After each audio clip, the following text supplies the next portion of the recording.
This week on Shop Talk, we'll feature businesses that are supporting the breast cancer awareness campaign dubbed Mushrooms Go Pink.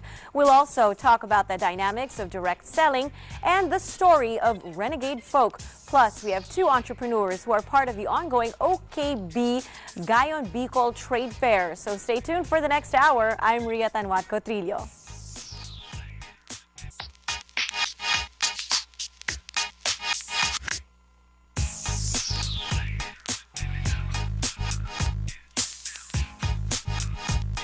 Mushrooms go pink this month as different food establishments come together to create more awareness about breast cancer and wellness in general. Here to tell us more about the project is Marco Lobregat. He is the president and CEO of Ministry of Mushrooms Incorporated.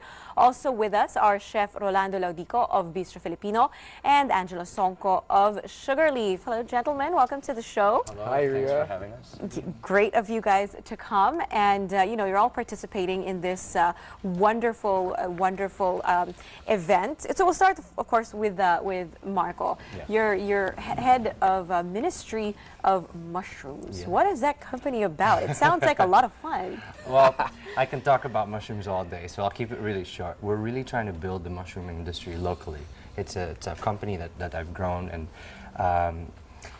right now we've gone into Mushrooms Go Pink, trying to spread the word on why mushrooms are good for the health as well. And how they can prevent ailments.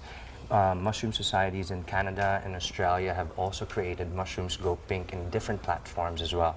But here we wanted to do it through food, through art, and culture, basically. Right. There's a lot of activities actually going on, right, this month. But for you gentlemen, of course, it's all about the food. And as I said so often, let food be your medicine. What are the nutritional and health benefits of mushrooms? What do you guys know about it now? Well, I know it's very high in protein.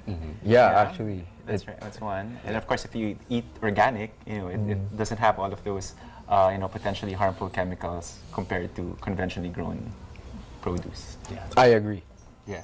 Actually, in a restaurant in Bistro Filipino, we source as much as possible organic and local. Yes. Yeah. And I was very happy to have met Marco because we share the same philosophy with sourcing our ingredients.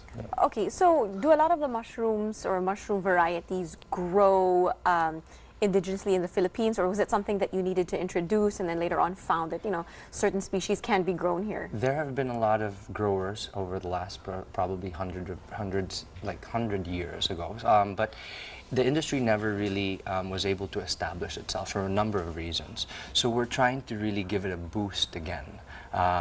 We're starting with the oyster mushrooms because this is something that can be grown all over in the lowlands.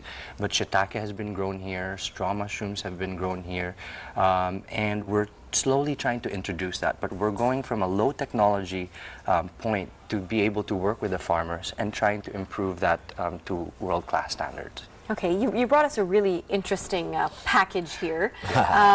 What is going on here? We're growing oyster mushrooms. Yes. Right, but what is the packaging that's in that plastic? Okay, I'm going to list it. All right, so the mushroom, this is what we call the fruiting bag. You can imagine in our farm we've got thousands of these bags, and we create them ourselves by composting first agricultural waste, like rice straw and banana leaves. You can even do coffee waste, and that shows the potential of the mushroom, mainly because it can do the recycling.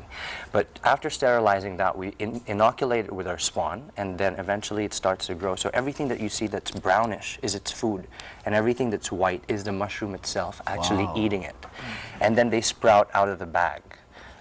Now we bring this also to, like, we have a stall in Salcedo Market, and we've brought this, and it's gotten a lot of people really curious, and now people grow them in their houses. 6-year-olds do it, you've got chefs doing it as well, and you can just harvest it and cook it directly. And it just keeps on growing. It's like having sort of like herbs in your... Well, after the food has disappeared for the mushroom, right. then eventually it stops. So it's about 2 months. 2 months? 2 months you should be able to harvest about 300 grams. Wow, that's not bad. That's not bad. And is it something, because it comes from agricultural waste, is it very inexpensive? Yeah.